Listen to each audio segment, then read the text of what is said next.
You think your passwords are secure, but how do you know the difference between a good password and a bad one? I can show you what a good password looks like, but you're the one who has to update all of your accounts. Take the blue pill and keep believing whatever you'd like about password security. Take the red pill and keep watching to learn how vulnerable your passwords really are. For password strength, we have to look at the number of possible passwords one can make. The more possibilities, the harder the password is to guess. The number of passwords is simply the number of choices for each character in the password raised to the power of the length of the password. For example, suppose you have an 8-character password formed with upper and lowercase letters and numbers. That's 62 different possible choices for each character in a password. If you have an 8-character password, there are 62 to the 8, or about 200 million possibilities. While that might seem like a lot, keep in mind that a computer can try billions of these per second, which amounts to cracking an 8-character password in a couple hours. Consider a truly awful group of passwords. If these look like your password, change it immediately after you finish watching this video.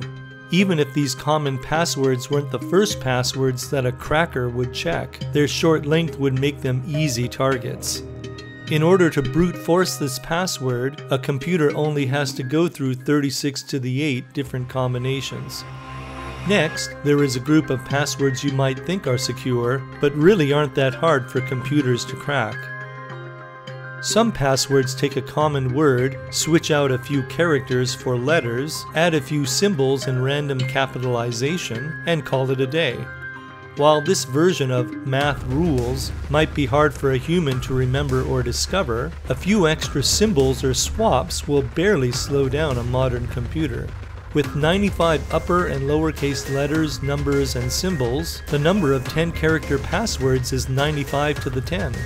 Although this is a significant improvement over the previous passwords, most of the gains are worthless because any competent hacker can keep a dictionary of common substitutions to make the job easier.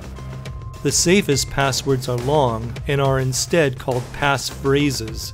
A passphrase is a sequence of words that is generally much easier to remember than a complicated password like math rules. This belongs to the set of 10-character passwords drawn from 95 characters, making 95 to the 10 possibilities. Compare this to the passphrase do, echo, crave, bath, soak, the set of 23-character passwords drawing from 27 characters, the lowercase letters plus a space, has 27 to the 23 possibilities. Even though the character set is much smaller in our passphrase, the passphrase is longer, making the exponent larger, hence making a much stronger password, all while being easier to remember. The important lesson we can take from this is that having long passwords is more important than using exotic characters. A strategy for generating passphrases randomly is called diceware. To use diceware, roll a die 5 times to form a 5-digit number. This 5-digit number corresponds to a word in a table, and that word becomes the first word in the passphrase. Repeat this process until you have at least 5 words or more if you'd like. The last and most secure approach is to use completely randomized passwords of length at least 12 characters long in conjunction with a password manager. A password manager is a piece of software that stores all your passwords in an encrypted form so you don't have to remember any passwords, except one, the master password to unlock your password manager. This method combines the best of both worlds by being able to use a large character set as well as being able to make arbitrarily large passphrases without having to worry about remembering the password. For example, this password comes from a set of 95 characters and is 18 characters in length, so the total number of comparable passwords is 95 to the 18. Recommendations for password managers can be found in the video description.